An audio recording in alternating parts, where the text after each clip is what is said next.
साथ में यीशु मसीह की गवाही दी है, पिता पुत्र पवित्र आत्मा की गवाही दी है, बपतिस्मा लिया है, तो आपका नाम स्वर्ग के राज्य में लिखा हुआ है। यदि आपका नाम स्वर्ग के राज्य में लिखा है तो दुनिया की कोई भी ताकत तुम्हारा कोई कुछ कर नहीं सकती है। क्योंकि लूका 10:20 को लिखते हुए कहते हैं, लूका के सुसमाचार की पुस्तक उसके 10 अध्याय उसके 20 पद को लिखते हुए यहाँ पर कहते हैं, यहाँ पर लिखा तो भी इससे आनंद मत हो कि आत्मा तुम्हारे बस में है, परंतु इससे आनंद हो कि तुम्हारे नाम स्वर्ग में लिखे हुए हैं। पहले यीशु मसीह ने 12 चेलों का चुनाव किया। 12 चेलों का चुनाव करने के बाद में यीशु मसीह ने 70 चेलों का चुनाव किया। कितने चेलों का चुनाव किया? 70 चेलों का चुनाव किया। और 70 चेलों को यह अधिकार दिया गया कि दो-दो करके जाओ, सिंगल कोई नहीं जाएगा, दो-दो करके जाओ, और जिस घर में जाओ मेरे नाम से आशीष बोलो, मेरे नाम से अंधे देखे, लंगड़े चले, गूंगे बोले, बहरे सुने, दुष्ट आत्मा निकले, पापियों को क्षमा किए जाए, मुर्दे जिलाए जाए। ये सारे अधिकार हमारे यीशु मसीह ने अपने 70 चेलों को सौंप दिए। और जब 70 चेलों को सौंप दिए तो 2 चेले गए, जैसे भाई सुरेश चंदने और 2 लोग गए एक परिवार में सुसमाचार प्रचार करने के लिए। और जैसे सुसमाचार प्रचार शुरू किया तो वहां पर वो परिवार दुष्ट आत्माओं से ग्रसित था। और वैसे ही जैसे इन्होंने प्रार्थना की कि यीशु के नाम से तुझे हुक्म देते हैं तुम निकल जाओ, और दुष्ट आत्मा चिल्लाई और चिल्ला करके वो निकल गई।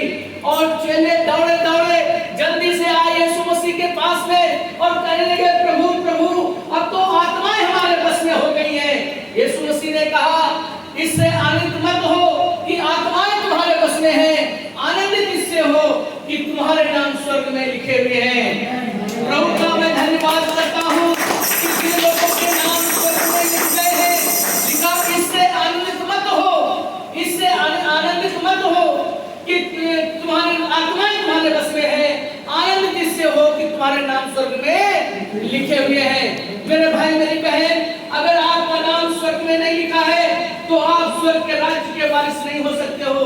तुम चाहे जितनी आराधना करते हो, तुम चाहे जितनी प्रार्थना करते हो, तुम चाहे जितना दान देते हो, चाहे जो कुछ करते हो, अगर तुम्हारा नाम स्वर्ग के राज्य में नहीं है तो तुम स्वर्ग नहीं जा सकते हो।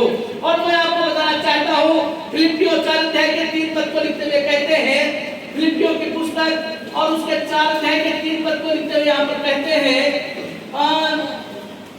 यहाँ पर लिखा हुआ है कि हे सच्चे सहकर्मी, मैं तुझसे विनती करता हूँ कि तू उन स्त्रियों की सहायता कर, क्योंकि उन्होंने मेरे साथ सुसमाचार फैलाने में क्लेमेस और मेरे अन्य सहकर्मियों समेत परिश्रम किया है, जिनके नाम जीवन की पुस्तक में लिखे हुए हैं। तो जब फिलिप्पियों शहर की कलीसिया को जब पौलुस ने पत्र लिखा, फिलिप्पियों शहर की कलीसिया बहुत तेजी के साथ में बढ़ रही थी, बड़े बड़े सामर्थ के काम फिलिप्पियों शहर की कलीसिया में हो रहे थे। मगर मैं आपको बताना चाहता हूँ कि फिलिप्पियों शहर की कलीसिया में सबसे बड़ी एक गड़बड़ी थी।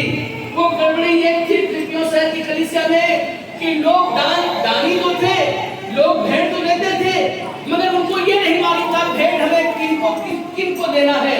वो जो भी जरूरतमंद आता था उसको अपनी भेंट निकाल करके दे देते थे, जो जरूरतमंद आता था उनको अपनी भेंट निकाल के दे देते थे। मगर जब ये बात पौलुस को पता चली तो पौलुस ने कहा कि फिलिप्पियों के लोगों, तुम मेरी बात ध्यान रख करके सुनो। आज ये पत्र फिलिप्पियों शहर के लिए नहीं है, ये पत्र आज आपके लिए है। और यीशु मसीह पौलुस ने कहा, फिलिप्पियों के लोगों, हम जानते हैं कि तुम बहुत बड़े दानी हो, तुम बहुत अच्छे हो, मगर सबसे पहले तुम्हें उनको दान देना है जो सुसमाचार प्रचार करते हैं।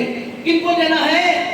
जिनके नाम जीवन की पुस्तक में लिखा है। हे सच्चे सहकर्मी, मैं तुझसे विनती करता हूँ कि तू उन स्त्रियों की सहायता कर, क्योंकि उन्होंने मेरे साथ सुसमाचार फैलाने में क्लेमेस और मेरे अन्य सहकर्मियों समेत परिश्रम किया है, जिनके नाम